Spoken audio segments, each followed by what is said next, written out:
Hi ಎಲ್ರಿಗೂ ನಮಸ್ಕಾರ. ನಾನು ಇವತ್ತು ಸಿಂಪಲ್ಲಾಗಿ ಟೊಮೊಟೊ ಕೈಗೊಜ್ಜು ಮಾಡಿ ತೋರಿಸ್ತಾ ಇದ್ದೀನಿ. ಬನ್ನಿ ಹೇಗೆ ಮಾಡೋದು ಅಂತ ನೋಡೋಣ. ಮೊದಲನೇದಾಗಿ ನಾನು ಟೊಮೊಟೊ ಮತ್ತು ಮೆಣಸಿನ್ಕಾಯಿ ನೀರಲ್ಲಿ ಚೆನ್ನಾಗಿ ಬೇಯಿಸ್ಕೊಂಡಿದ್ದೀನಿ ಸಿಪ್ಪೆ ಬರೋ ತನಕ. ನಾನು ಅದರಲ್ಲಿ ಕ್ವಾಂಟಿಟಿ 1 ಟೊಮೊಟೊ 3 ಮೆಣಸಿನ್ಕಾಯಿ ತೊಗೊಂಡಿದ್ದೀನಿ.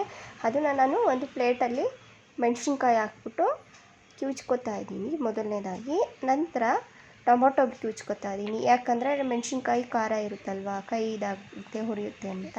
ನೀವು ಬೇಕಾದ್ರೆ ಮಿಕ್ಸಿ ಜಾರಲ್ಲಿ ಹಾಕ್ಬೋದು. ನಾನು ಕೈಯಲ್ಲೇ ಕಿವುಚ್ಕೊತಾ ಇದ್ದೀನಿ. ಕೈಯಲ್ಲೇ ಕಿವುಚಿದ್ರೆ ರುಚಿ ಟೇಸ್ಟ್ ಚೆನ್ನಾಗಿರುತ್ತೆ ಅಂತ ಕೈಯಲ್ಲೇ ಕಿವುಚ್ತಾ ಇದ್ದೀನಿ. ಚೆನ್ನಾಗಿ ಪೇಸ್ಟ್ ಆಗೋ ತನಕ ಕಿವುಚ್ಕೊತಾ ಇದ್ದೀನಿ.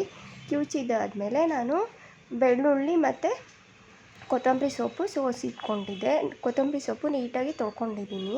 ಬೆಳ್ಳುಳ್ಳಿ ಸಿಪ್ಪೆ ಎಲ್ಲ ತೆಗೆದಿಟ್ಕೊಂಡಿದ್ದೀನಿ.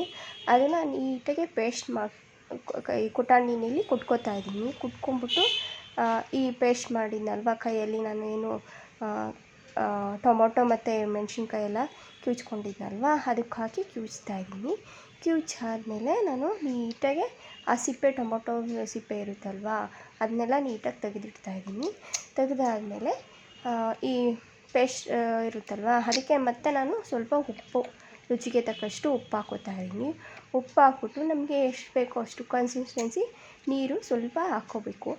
ಆಗ ಮುದ್ದೆ ಮತ್ತು ರೈಸ್ಗೆ ತುಂಬ ಚೆನ್ನಾಗಿರುತ್ತೆ. ಇದು ನಾವು ಸಿಂಪಲ್ಲಾಗಿ ಮಾಡ್ಕೋಬೋದು. ಮನೇಲಿ ಏನೂ ಇಲ್ಲ, ಬೇಗ ಮಾಡ್ಕೋಬೇಕು, ಏನು ಸಾಂಬಾರಿಗೆ ಏನೂ ಇಲ್ಲ ಅಂದಾಗ ಈ ರೀತಿ ಮಾಡಿಕೊಂಡು ಪಟಾಪಟ್ ಅಂತ ಮಾಡಿಕೊಂಡು ಊಟ ಮಾಡ್ಬೋದು.